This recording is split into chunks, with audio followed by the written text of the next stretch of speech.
Okay, Bismillahirrahmanirrahim. Let's start our class. Today our topic is crystal oscillator. So yesterday we have briefly studied about the crystal oscillator.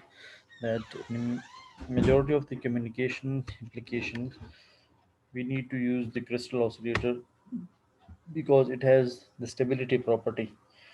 So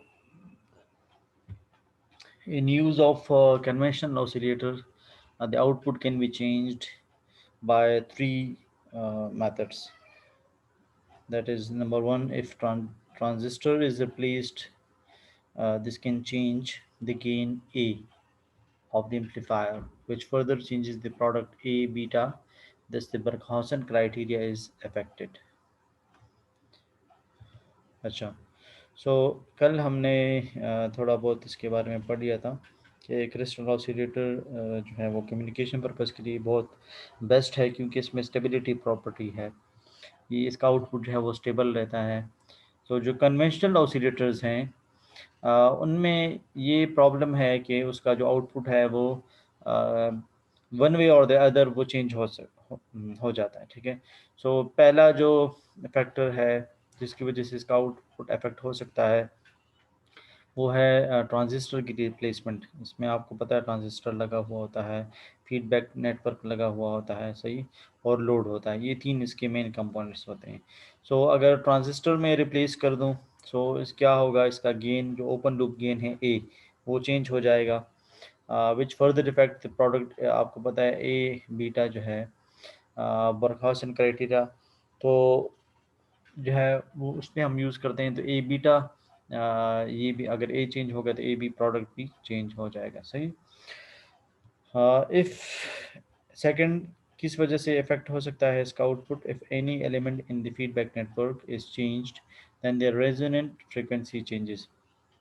आपको पता है जो हमने यानी कल भी हमने दो ऑसिलेटर्स पढ़े थे, तो उसमें जो फीडबैक नेटवर्क है तो वो फ्रीक्वेंसी डिपेंडेंट एलिमेंट्स थे, यानी इंडक्टर था और कैपेसिटर था। सो अगर हम क्या करें कि किसी एलिमेंट को चेंज करते हैं तो अल्टीमेटली जो रेजोनेंट फ्रीक्वेंसी है वो उसके साथ चेंज हो जाएगी, सही। सो ये भी इफेक्ट करेगी आउटपुट में, आउटपुट को। The circuit can be heated after working for a considerable time. This can change the load on feedback network. अगर जो है अगर हम बहुत ज़्यादा टाइम के लिए यूज़ करेंगे, सो ये लोड की जो लोड है उसको जो है वो फीडबैक नेटवर्क पे जो लोड लगा है उसको चेंज कर देगा। सो इसकी वजह से भी इसकी जो स्टेबिलिटी है वो इफेक्ट हो सकती है। So in those systems where stability is the first preference, उन वो हर वो सिस्टम जिसमें आप स्टेबिलिटी को फर्स्ट प्रायोरिटी देते हैं, so it is preferable to use crystal oscillator, as crystal has greater stability in holding large frequencies, और large frequencies पे भी जो है इसकी स्टेबिलिटी विथस्टैंड रहती है, ये चेंज नहीं होती, सही। सो जो क्रिस्टल्स हैं उसमें एक इफेक्ट होता है piezo electric effect. So when mechanical stress is applied across the opposite faces of a crystal, a potential difference is created across it. यानी जो क्रिस्टल है, अगर उसके यानी इस तरह ये क्रिस्टल है, सॉरी, ये अगर फॉर एग्जांपल क्रिस्टल है, सो अगर मैं यहाँ पे यानी फोर्स अप्लाई करूँगा, सही है। सो क्या होगा, ये इस तरह यानी कंट्रैक्ट हो जाएगा और यहाँ पे जो है पोटेंशियल डिफरेंस प्रोड्यूस होगा, सही है। सो इस पोटेंशियल डिफरेंस की वजह से जो है इलेक्ट्रिसिटी प्रोड्यूस होगी, सही। सो कल भी मैंने आपको एक एग्जांपल दी थी कि अमूमन जो पीजो इलेक्ट्रिक क्रिस्टल्स हैं, यानी यूरोप में, अमेरिका में, इस तरह इन्होंने इसकी एप्लीकेशन इस तरह की है कि जो वॉकिंग ट्रैक्स हैं या जो जॉगिंग ट्रैक्स हैं, या जो फुटपाथ्स हैं, इन्होंने इस पे जो है क्रिस्टल ऑसिलेटर के मैट्स लगाए हैं, शीट्स लगाए हैं। सो क्या होता है कि जब कोई इस पे चलता है या दौड़ता है, सो उसकी वजह से ये प्रेस हो जाता है, ठीक है। प्रेस होने से पोटेंशियल डिफरेंस प्रोड्यूस होता है और ये इलेक्ट्रिकल एनर्जी प्रोड्यूस करता है। तो इट मीन्स कि ये एक ट्रांसड्यूसर है। ट्रांसड्यूसर आपको पता है हर उस डिवाइस को कहते हैं जो वन फॉर्म ऑफ एनर्जी दूसरे फॉर्म में कन्वर्ट करता है। तो ये क्या करता है, प्रेशर एनर्जी को कन्वर्ट करता है इलेक्ट्रिकल एनर्जी में। सही। अच्छा, सो conversely, if a voltage is applied across the opposite faces of a crystal, it either expand or contracts। जिस तरह फोर्स अप्लाई करने से ये इलेक्ट्रिसिटी प्रोड्यूस करता है, तो अगर मैं इसका रिवर्स कर लूँ, इसको वोल्टेज अप्लाई कर लूँ, और तो फिर क्या होगा, इस वोल्टेज के इफेक्ट की वजह से या ये एक्सपेंड हो जाएगा या कंट्रैक्ट हो जाएगा। ठीक है, डिपेंड करता है कि इसके जो वो हैं चार्जेस हैं वो किस तरह बने हैं, वो आगे जाके मैं आपको बता दूंगा कि यानी ये कन्वर्ट भी हो सकता है और एक्सपेंड भी हो सकता है। तो इसका कन्वर्स भी हो सकता है केस। ठीक है, now if an AC is applied across the crystal, it expands and contracts frequently and is therefore set into vibrations. The frequency of these vibrations is equal to the resonant frequency of the crystal. Uh, this resonant frequency depend upon the following factors। अच्छा, मैंने आपको कल ये भी बताया था कि इन जो माइक्रो कंट्रोलर के साथ अक्सर जो क्रिस्टल ऑसिलेटर लगा हुआ होता है, उसका काम है फ्रीक्वेंसी जनरेट करना। अब क्रिस्टल जो है, क्रिस्टल वो किस तरह फ्रीक्वेंसी जनरेट करता है, हम ये करते हैं कि इसको हम एसी अप्लाई कर देते हैं। सो एसी जब हम अप्लाई करते हैं तो क्या करता है ये, कि ये कंट्रैक्ट होता है और एक्सपेंड होता है, यानी जो जो अपर पीक है उस पे, यानी फॉर एग्जांपल कंट्रैक्ट होता है तो लोअर पीक पे ये एक्सपेंड होगा, या अगर अपर पीक पे एक्सपेंड होगा तो लोअर पीक पे कंट्रैक्ट होगा, यानी अपोजिट पीक है इस तरह। फिर कंट्रैक्ट, फिर एक्सपेंड, फिर कंट्रैक्ट, फिर एक्सपेंड। सही। सो इसकी वजह से एक्सपेंशन और कंट्रैक्शन की वजह से एक वाइब्रेशन प्रोड्यूस होगी, और इस वाइब्रेशन की अपनी हर वाइब्रेटिंग और रोटेटिंग और ओसिलेटिंग जो डिवाइस होता है, वेव होता है, उसकी अपनी एक फ्रीक्वेंसी होती है। सही है।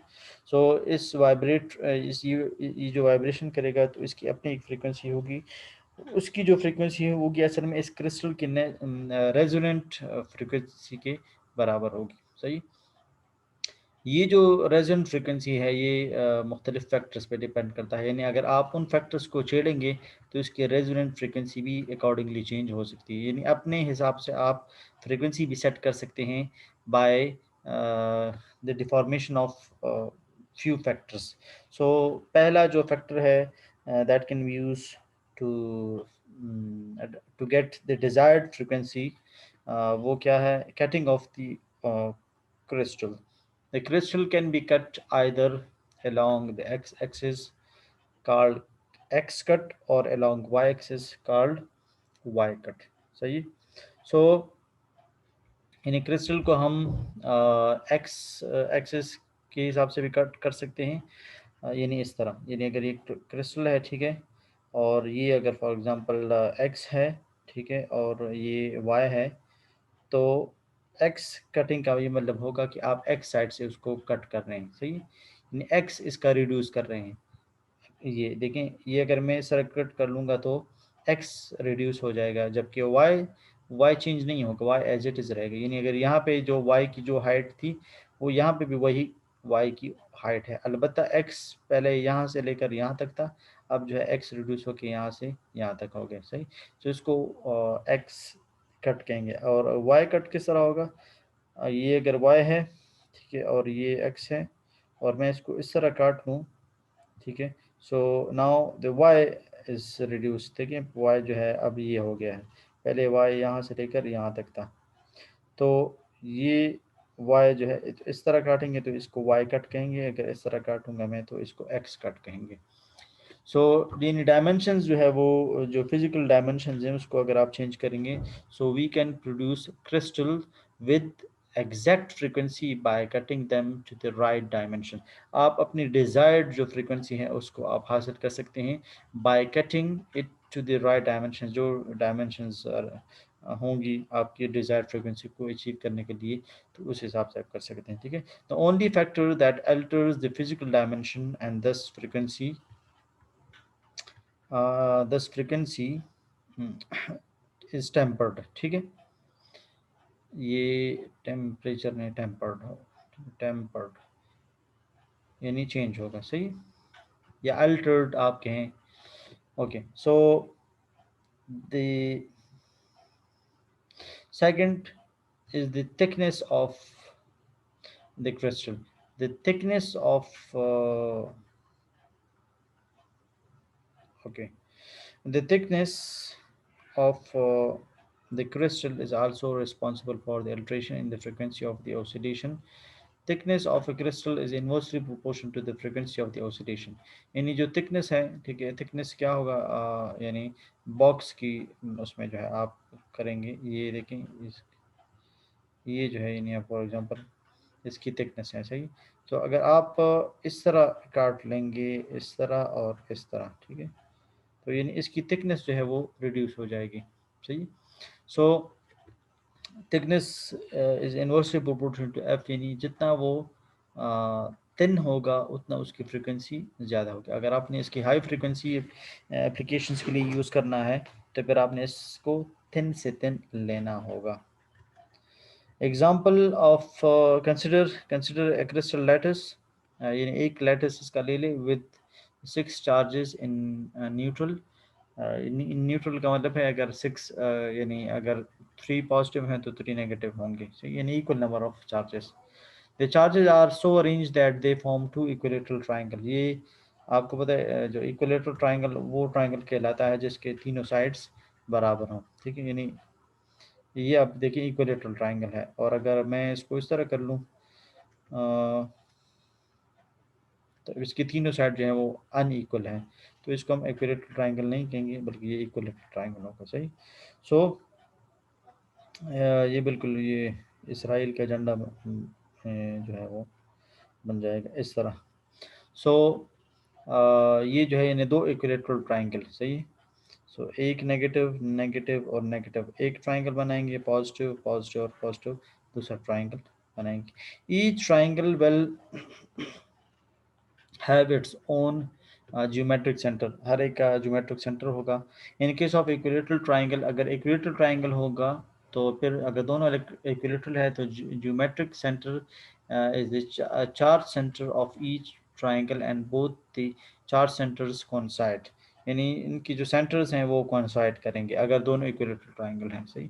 दस the crystal lattice as a whole is neutral, तो जो क्रिस्टल लैटिस होगा उस पर ओवरऑल कोई चार्ज नहीं होगा, वो न्यूट्रल होगा।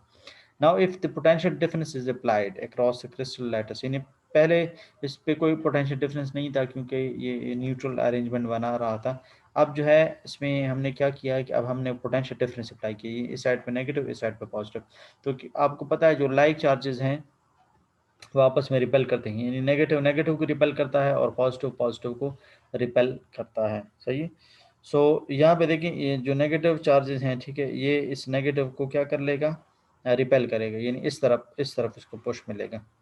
और ये जो पॉजिटिव हैं, ठीक है, ये इसको रिपेल कर लेगा तो इसको इस तरफ पुश मिल जाएगी। तो जो क्रिस्टल है वो यहाँ से और यहाँ से क्या हो जाएगा, वो जो है यानी, और ये जो है यानी ये इसको अट्रैक्ट करता है, ठीक है, ये इसको अट्रैक्ट करता है। सो क्या होगा कि इसकी जो शेप है वो फिर ये हो जाएगी after applying the potential difference, ठीक है। सो जब इसको इस तरह पुश मिलेगी तो ये देखें ये इस तरह दब गया है, ठीक है। सो इस साइड से इसकी जो लेंथ थी, ठीक है, देखिए यहाँ से लेकर यहाँ तक थी पहले, तो कम हो गई है, और हाइट जो है इसकी यहाँ से यहाँ तक, तो अब हाइट बढ़ गई है, हाइट बढ़ गई है, और जो ये लेंथ है वो कम हो गई, सी बिकॉज ऑफ दिस रिपल्जन, ठीक है। सो ये है क्रिस्टल की कहानी, सही। Negative charges is repelled due to the negative polarity, while the positive charges is repelled due to the positive polarity. Thus, on both sides, there is a force of repulsion towards the center. Thus, crystal will expand vertically and contract horizontally, as shown in the figure B. ये मैं explain कर चुका हूँ कि किस तरह जो है रिपल्शन की वजह से ये वर्टिकली जो है वो एक्सपेंड हो गया है और हॉरिजॉन्टली ये कंट्रैक्ट हो गया, सही। और फिगर में भी आप लोग देख चुके हैं। If the polarity is reversed, अगर मैं पोलैरिटी रिवर्स कर दूं, यानी इस साइड पे पहला नेगेटिव था अब पॉजिटिव कर लूँगा, यानी देखिए यहाँ पे मैं पॉजिटिव कर दूंगा और यहाँ पे नेगेटिव कर दूंगा, सही। सो ये जो है यानी अब ये इस तरह एक्सपेंड हो जाएगा, ठीक है, क्योंकि ये पॉजिटिव होंगे तो ये तो अट्रैक्ट करेगा इसको, ये रिपेल हो जाएगा, ठीक है। इस तरह ये भी जो है अट्रैक्ट हो जाएगा, तो ये इस तरह एक्सपेंड हो जाएगा। हॉरिजॉन्टली ये क्या हो जाएगा, एक्सपेंड हो जाएगा। वो वाला जो है हॉरिजॉन्टली कंट्रैक्ट हुआ था, अब ये हॉरिजॉन्टली एक्सपेंड हो जाएगा और वर्टिकली कंट्रैक्ट हो जाएगा। सही, अगर मैं पोलैरिटी को चेंज कर दूं। सही, ओके। क्रिस्टल का जो सिंबल है, सिंबल रिप्रेजेंटेशन, वो हम इस तरह करते हैं, ठीक है। ये और ये, ठीक है। और इस रेक्टेंगल में इस तरह का हम क्रॉस लगा लेते हैं। ये इस बात की इंडिकेशन है ये क्रिस्टल है, ठीक है। ओके, सो ये जिस उसमें पड़ा हुआ है वो, यानी जिस कोर में पड़ा हुआ है वो, इसको हम इस तरह रिप्रेजेंट करते हैं, ठीक है, जिससे हम इसको सप्लाई दे सकें। ओके, सो इसका इलेक्ट्रिकल इक्विवेलेंट क्या होगा, रेजिस्टेंस, इंडक्टर और कैपेसिटर एक साइड पे और कैपेसिटेंस दूसरी साइड पे। अब यानी ये आर क्या है, एल क्या है और सी क्या है और सी प्राइम क्या है, तो वो यहाँ पे लिखा है। Where are is the electrical equivalent of mechanical friction और विस्कस डैम्पिंग फैक्टर। आपने कंट्रोल सिस्टम में ये चीज़ें पढ़ी हुई होंगी कि एक आर होता है, ठीक है, फिर एल होता है, ठीक है, और सी होता है। सो हम इसको अपने अपने हिसाब से उसको नाम देते हैं, ठीक है। एल को हम यानी मास जो है वो करते हैं, ठीक है। और आर को जो है हम फ्रिक्शन, अगर आप लोगों को याद हो, मेरे ख्याल में इस तरह कुछ इसको रिप्रेजेंट किया जाता है, ठीक है। ये मास हुआ। और जो सी है, ठीक है, उसको हम स्प्रिंग से वो करते हैं, रिप्रेजेंट करते हैं, ठीक है, ये स्प्रिंग। सो ये आर, ये एल और ये सी, ठीक है। सो ये है क्या, ठीक है, ये वाले, ठीक है, इलेक्ट्रिकल इक्विवेलेंट। तो ये इनर्शिया, सही है, और ये फ्रिक्शन, सही है, और ये स्प्रिंग, स्प्रिंग की जो स्टिफनेस है वो ये है, सही। अच्छा, जो सी पी है, ठीक है, ये पैरेलल जो सी है, इसको हम सी पी से रिप्रेजेंट करते हैं। The plates on which the crystal is mounted, मैंने आपको अभी बताया, जो ये जो है जो प्लेट्स हैं, ठीक है, जिसपे हमने इसको माउंट किया हुआ है। सो इसकी जो इक्विवेलेंट इलेक्ट्रिकल इक्विवेलेंट है, तो हम उसको सी पी से रिप्रेजेंट करते हैं, ठीक है। तो एक साइड पे सीरीज आर एल सी है, ये देखिए सीरीज आर एल और सी तीनों सीरीज में है, और ये सी उसके साथ क्या है, पैरेलल में है, सही है। सो एफ एस, ठीक है, और एफ पी, जो एफ एस है ये सीरीज एलिमेंट्स की फ्रीक्वेंसी है, और एफ पी पैरेलल एलिमेंट्स की फ्रीक्वेंसी है। यानी जो सीरीज में आर, तो आपको पता है वो तो फ्रीक्वेंसी इंडिपेंडेंट है, उसका फ्रीक्वेंसी से कोई ताल्लुक नहीं है। जबकि एल और सी जो है ये क्या है, ये फ्रीक्वेंसी डिपेंडेंट है, तो एफ एस इन दोनों से आ जाएगा, सही है। और जो एफ पी है वो सिर्फ कैपेसिटर से, जो पैरेलल उसके साथ लगा हुआ है, वो उससे आ जाएगा, ठीक है। सो अच्छा, रेजोनेंस में आपको पता है रेजोनेंस कब काज होगी, उसकी कंडीशन क्या है, जब एक्स एल एक्स सी से के बराबर हो जाए, ठीक है।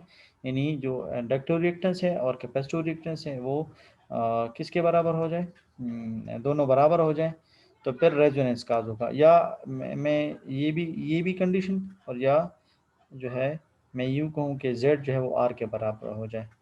क्या मतलब ये आर है, ये जे एक्स एल है, ठीक है, और ये माइनस जे एक्स सी है, ठीक है। तो रेजोनेंस कब काज होगी, जब ये दोनों बराबर हो जाएंगे, यानी अगर ये जे फाइव है तो ये क्या हो, माइनस जे फाइव हो, सही। तो इनका आप टोटल जेड फाइंड करें तो Z is equal to R plus, यानी सीरीज में तीनों ऐड होंगे, आर प्लस जे फाइव और माइनस जे फाइव, ठीक है। So j five minus j five, ठीक है। सो ये दोनों कैंसिल हो जाएंगे, तो z किस चीज़ के बराबर आ जाएगा, r के बराबर आ जाएगा। तो जब सर्किट रेजोनेंस में होता है, तब जो उस सर्किट का रेजोनेंस, सर्किट का जो एम्पेडेंस होता है वो उस सर्किट के रेजिस्टेंस के बराबर होता है, क्योंकि जो प्लस जे है वो माइनस जे के साथ कैंसिल हो जाता है, ठीक है। अच्छा, सो अच्छा, ये तो यहाँ तो X L is equal to X C, ठीक है। तो एक्सएल किसके बराबर है, ओमेगा एल के बराबर है। ये एस इसलिए लिखते हैं क्योंकि हम सीरीज फ्रीक्वेंसी फाइंड कर रहे हैं, तो सर्किट सीरीज में, ठीक है, सीरीज रेजोनेंट सर्किट है, तो इस वजह से ओमेगा एस लिखते हैं। सो ओमेगा एस एल यानी 2 pi F L is equal to 1/2 pi F C यानी 1/ओमेगा सी। तो ये ओमेगा, इस ओमेगा के साथ चूंकि हम फ्रीक्वेंसी फाइंड कर रहे हैं, तो ओमेगा ओमेगा को आपस में कर लें और एल और सी को आपस में एक इकट्ठे करने, ठीक है। तो ये यहाँ पे मल्टीप्लाई हो जाएगा, एल यहाँ पे डिवाइड हो जाएगा, तो omega square is equal L C F, और ओमेगा जो है 2 पाई एफ के बराबर है, 2 पाई एफ इधर आ जाएगा, ठीक है। तो एफ इज इक्वल टू 1/2 पाई, और जब स्क्वायर वो अप्लाई करेंगे स्क्वायर एफ स्क्वायर होगा, तो स्क्वायर रूट हम अप्लाई करेंगे तो ये इसके साथ कैंसिल हो जाएगा, 4 का 2 आ जाएगा, पाई स्क्वायर का पाई आ जाएगा, और एलसीएम जरूरी है, तो आप मैट्रिक में भी कर चुके हैं, ठीक है, कि रेजोनेंस फ्रीक्वेंसी किस तरह फाइंड करते हैं ट्यून सर्किट का, ठीक। So F S series branch will start resonating, ठीक है। जैसे ही फ्रीक्वेंसी एफ एस तक पहुंच जाएगी, यानी आप एल यहाँ पे पुट करें, सी पुट करें, तो आपको रेजोनेंस फ्रीक्वेंसी आ जाएगी सीरीज ब्रांच की, तो तब ये रेजोनेटिंग स्टार्ट करेगा, यानी ट्यूनिंग स्टार्ट कर लेगा, सही। अच्छा, अब एफ पी की, यानी जो दूसरे साइड पे सी लगा हुआ है, उसकी हम देखते हैं। तो F the frequency is increase beyond F S, the inductive effect will increase and capacitor effect will decrease in the series branch. Conversely, XCP also decreases. Thus, the inductive effect of the XL minus XC is cancelled out by the capacitor effect of the XCP. We obtained, अच्छा ये कह रहे हैं कि अगर frequency जो है वो एफ एस से बढ़ जाएगी, ठीक है, यानी अगर फ्रीक्वेंसी जो है वो एफ एस से बढ़ गई, ठीक है, तो क्या होगा, जो इंडक्टिव इफेक्ट है वो बढ़ जाएगा, यानी x L will increase, inductive effect, ठीक है, वो बढ़ जाएगा, और जो सी है कैपेसिटर इफेक्ट वो डिक्रीज हो जाएगा। उसकी वजह क्या है कि फ्रीक्वेंसी जो है जब बढ़ेगी, तो एफ यानी जो एल है that is directly proportional to L. वो किस तरह, एक्स एल आप देखें ना, X L is equal to 2 pi F L, ठीक है। So X L is directly proportional to F, सही। तो जब फ्रीक्वेंसी बढ़ेंगी तो एक्स एल बढ़ जाएगा, और X C is inversely proportion to frequency, यानी 1/2 पाई एफ सी। सो अगर फ्रीक्वेंसी बढ़ेगी तो कैपेसिटर इफेक्ट क्या होगा, वो डिक्रीज होगा। तो इन्होंने ये बात की है यहाँ पे कि बैक चले जाते हैं कि अगर if the frequency is increase beyond F S, the inductive effect will increase, यानी इंडक्टिव इफेक्ट क्या होगा, वो इंक्रीज हो जाएगा क्योंकि डायरेक्टली प्रोपोर्शनल है, and capacitor effect will decrease, वो डिक्रीज हो जाएगा इन द सीरीज ब्रांच, ठीक है।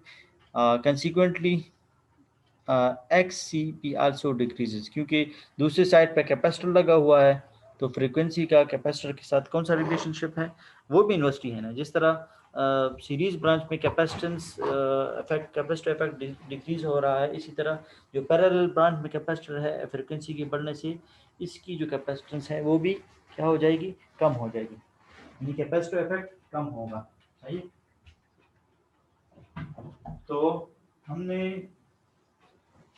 अच्छा फिर आगे क्या कह रहे हैं, thus the inductive effect of XL minus XC is cancelled out by the capacitor effect of the XC, ठीक है। we obtain anti resonance, अच्छा, तो जब यहाँ पे XL होगा, ठीक है, वो बढ़ेगा, तो दूसरी साइड पे XC जो है वो कम हो जाएगा, सही। तो इसका जो इफेक्ट है वो इससे कैंसिल हो जाएगा, एक बढ़ रहा है दूसरा कम हो रहा है, तो XL माइनस XC से जो है ये कैंसिल हो जाएगा, ठीक है, XC का इफेक्ट।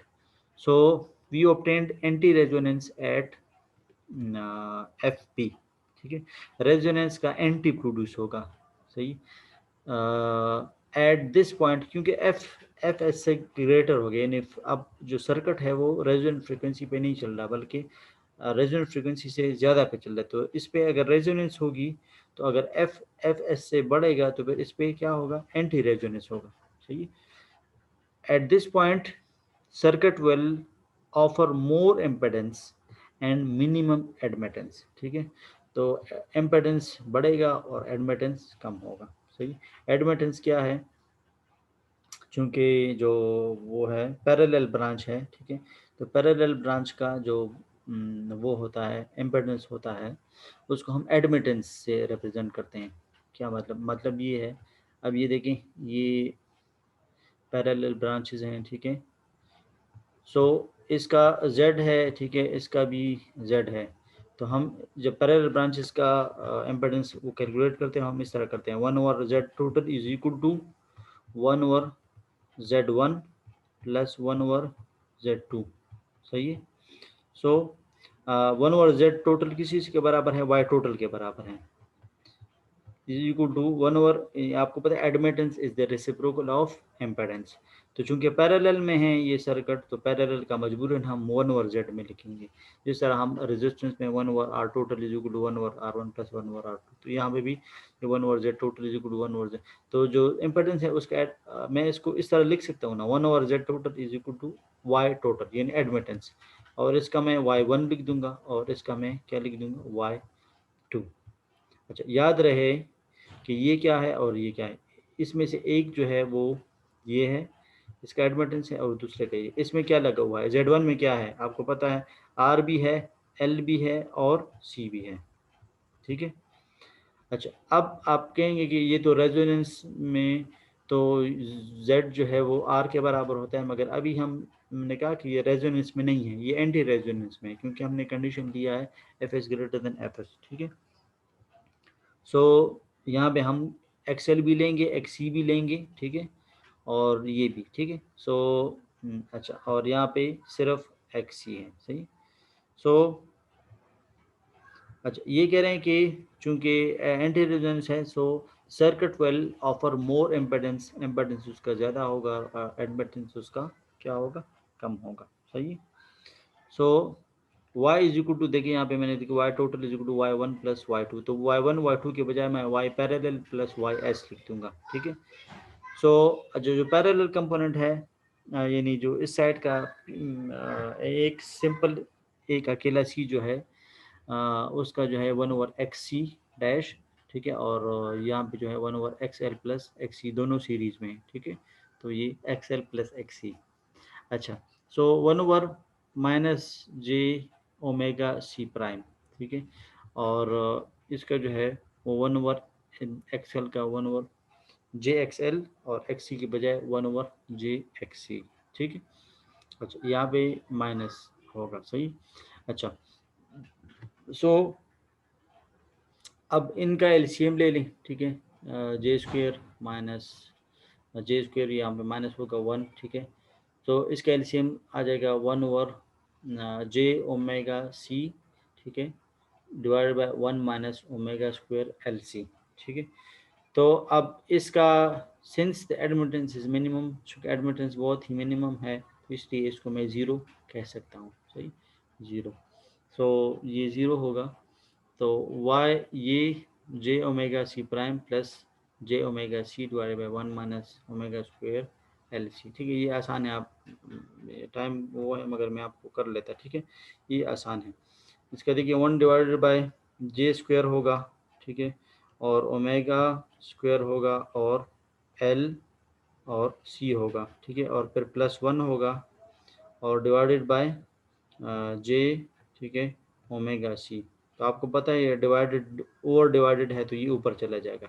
सही है, सो ये ऊपर चले जाएगा, तो J⍵, ठीक है, C डिवाइडेड बाय, ठीक है, J² -1 के बराबर है, तो माइनस, ठीक है, ω² LC, और यहाँ पे आ जाएगा +1, तो 1, ठीक है, 1 माइनस ω² LC, ये, ठीक है, 1 माइनस, ये आ जाएगा, और ये वाला ऊपर चला गया। अच्छा, since the admittance is minimum, अच्छा, इसको y को मैंने ज़ीरो कर दिया है। अब क्या है कि जो, अच्छा, J⍵, अब इसका एलसीएम ले लें, तो 1 के साथ J⍵C डैश मल्टीप्लाई करेंगे तो J⍵C डैश आ जाएगा, ω² LC को इसके साथ मल्टीप्लाई करेंगे तो ये यहाँ पे आ जाएगा माइनस जे, ठीक है, इसके साथ जे, ओमेगा का ओमेगा स्क्वायर के साथ मल्टीप्लाई करेंगे तो basis are same, there power will be added, तो omega cube C prime L C, ठीक है, और प्लस ये वाला आ जाएगा, ये नीचे जो ये एलसीएम होगा, ठीक है, दोनों का, तो इसको चूंकि इस साइड पे ज़ीरो है तो मैं दोनों साइड पे इसको मल्टीप्लाई कर दूंगा तो ये वाला पोर्शन ख़त्म हो जाएगा, यानी ये वाला जो पोर्शन ये एलसीएम होगा ना, ठीक है, दोनों का यही एलसीएम आएगा, तो चूंकि इस साइड पे ज़ीरो है तो इसको मैं इसके साथ मल्टीप्लाई करूँगा तो ये वाला पोर्शन ज़ीरो हो जाएगा, so I will left with this only. अच्छा, सो जे इसमें भी है, जे इसमें भी है और जे इसमें भी है, तीनों से जे कॉमन ले लें तो फिर जे सबसे कॉमन ले लूँगा मैं, तो फिर जे पे यहाँ पे भी डिवाइड कर लूँगा और जे पे यहाँ पे भी डिवाइड कर लूँगा, सो जे जे कैंसिल हो जाएंगे और ज़ीरो डिवाइड बाई जे फिर अगेन ज़ीरो आ जाएगा, सही, सो जे ख़त्म हो गया। अच्छा, omega C prime minus omega ये बच जाएगा। अच्छा, अब omega C prime minus omega square L C prime. अच्छा, अब इन्होंने क्या किया है, ओमेगा ओमेगा कॉमन ले लिया है, सही, इससे ओमेगा कॉमन लिया है, तो ओमेगा जब कॉमन लिया तो इससे ओमेगा ख़त्म हो गया तो वो ये आ गया जी, ठीक है, और इससे ओमेगा एक गया तो ओमेगा स्क्वायर आ गया और इससे ओमेगा गया, ठीक है, तो क्या आ गया, ये इन्होंने क्या किया, एक minute, omega omega prime minus omega square L C C prime plus C is equal to zero. अच्छा, ये ब्रैकेट है, ठीक है, हाँ सही है, ये मैं कह रहा हूँ कि ये सी है, सी नहीं है, ये ब्रैकेट है, ठीक है, ये ब्रैकेट है, तो इससे ओमेगा कॉमन लिया तो सिर्फ सी प्राइम रह गया, इससे ओमेगा कॉमन लिया तो ओमेगा स्क्वायर आ गया, इससे लिया तो सिर्फ सी आ गया, ठीक है, ये वाला सी नज़र देखिए, ये जस्ट लाइक सी है, ये सी नहीं है, ठीक है, ये ब्रैकेट है, ठीक है, ये सी नहीं है, ओके, सो अच्छा, फिर ओमेगा को यहाँ पे भी डिवाइड करें और ओमेगा को यहाँ पे भी डिवाइड करें तो फिर एक ओमेगा भी यानी हल्का हो गया, ठीक है, ये फिर अगेन यहाँ पे ज़ीरो आ गया, ओके, सो हमारे पास अभी बच गया है omega C prime minus omega square L C prime plus C equal to zero. अच्छा, फिर अब जो है जो जिसके साथ ओमेगा नहीं है उसको दूसरी साइड पे ले जाएं, तो इसके साथ भी ओमेगा नहीं है, इसके साथ भी ओमेगा नहीं है, इसको इस साइड पे ले आएँ, ठीक है, सो ये देखिए यहाँ पे दोनों माइनस होंगे मगर माइनस कॉमन लिए तो इस माइनस के साथ कैंसिल हो गया, तो यहाँ से माइनस ख़त्म हो गया और यहाँ से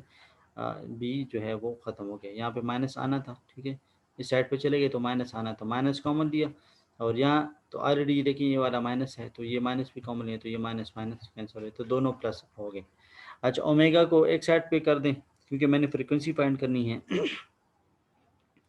सो ओमेगा स्क्वायर और एल सी सी प्राइम को इस दूसरी साइड पे वो कर लें, ठीक है, सो इसको for example C C prime divided by C plus C यानी इसको, ठीक है, इसको मैं फॉर एग्जांपल सी टोटल कहता हूँ, तो ये अगर ये सी टोटल है तो इसको तो फिर वन ओवर सी टोटल होना चाहिए, ठीक है, क्योंकि ये सी सी प्राइम नीचे है और सी प्लस सी ये पैरेलल में सॉरी सीरीज में जब कैपेसिटर्स होते हैं सीरीज़ में तो वो इस तरह ऐड किए जाते हैं, ठीक है, C one plus C two, तो C one C two divide by C one plus C two, तो ये वाला फॉर्म, तो ये वन ओवर सी टोटल आ गया, ये मैं बता चुका हूँ, ठीक है, वन ओवर सी टोटल और एल, ठीक, तो omega square is equal to this, तो अब ओमेगा क्या होगा स्क्वायर दोनों two pi four pi square होगा, तो स्क्वायर रूट अप्लाई करें तो one over two pi L C total, ठीक है, सो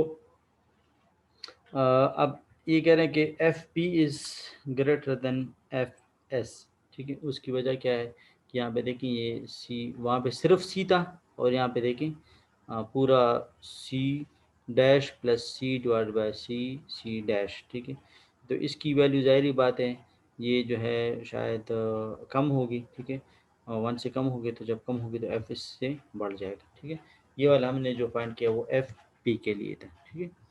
अच्छा, सो ये क्रिस्टल ऑसिलेटर का था, ठीक है, अगर आप लोगों का इसमें कोई क्वेश्चन है तो आप लोग पूछ सकते हैं, एनी क्वेश्चन।